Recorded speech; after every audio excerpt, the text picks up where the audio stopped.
सभी जानते हैं कि भोजपुरी भाषा की यह लड़ाई 1960 की भोजपुरी को संवैधानिक दर्जा मिले, उसे संविधान की 8वीं अनुसूची में शामिल किया जाए।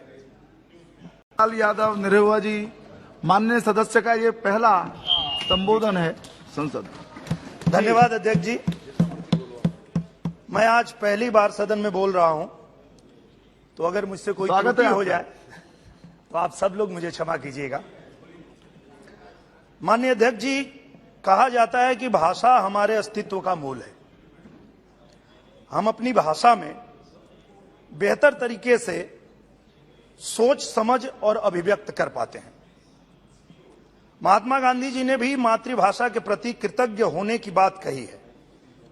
इसी भावना के साथ पिछले 5 दशक से करोड़ों भोजपुरी भाषी एक आस लगाए बैठे हैं कि भोजपुरी को संवैधानिक दर्जा मिले, उसे संविधान की 8वीं अनुसूची में शामिल किया जाए।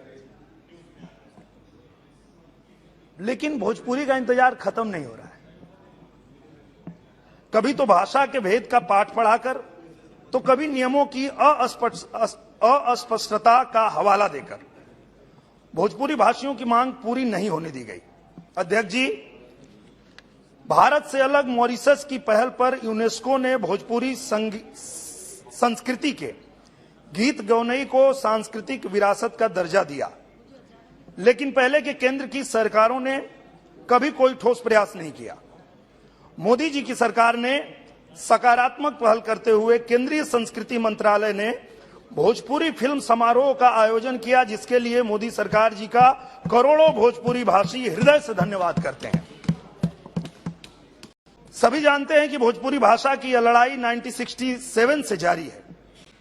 1960 में पहली बार इसके लिए बिल लाया गया। तब से अब तक संसद में इसे लेकर 18 प्राइवेट मेंबर बिल भी आ चुके हैं। कई आंदोलन भी हुए। 16 देशों में बोली जाने वाली भाषा, जिसकी जड़ें लगभग 1000 साल पुरानी है, जिसको भारत से बाहर कई देश स्वीकार कर चुके हैं, जिसको यूनेस्को सम्मान दे रहा है, क्या इस भाषा को अपने देश में संवैधानिक दर्जा का हक नहीं है? अध्यक्ष जी, हमें उम्मीद जगी थी 2012 में एक प्रस्ताव पर भाषण देते हुए गृह मंत्री श्री पी चिदम्बरम जी ने भोजपुरी में कहा था, हम रउआ सबके भावना के समझता नहीं। हम मानसून सेशन में भोजपुरी को मान्यता देने के लिए बिल लाएंगे, लेकिन तत्कालीन सरकार ने हमारी उम्मीदों पर पानी फेर दिया। अध्यक्ष जी, तत्कालीन गृह मंत्री ने सदन में आश्वासन देकर अपने बात से पीछे हट गए और भोजपुरी के सम्मान के लिए उन्होंने कुछ नहीं किया। अब मोदी जी की सरकार है, जो असंभव को संभव करने के लिए जानी जाती है। मुझे पूरा विश्वास है कि अब तक जो संभव नहीं हो पाया, वो मोदी जी की सरकार में जरूर संभव होगा। हमारी भोजपुरी को संवैधानिक दर्जा मोदी सरकार में अवश्य मिलेगा।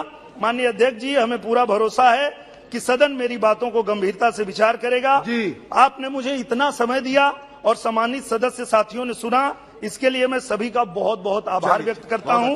जय भारत, जय भोजपुरी।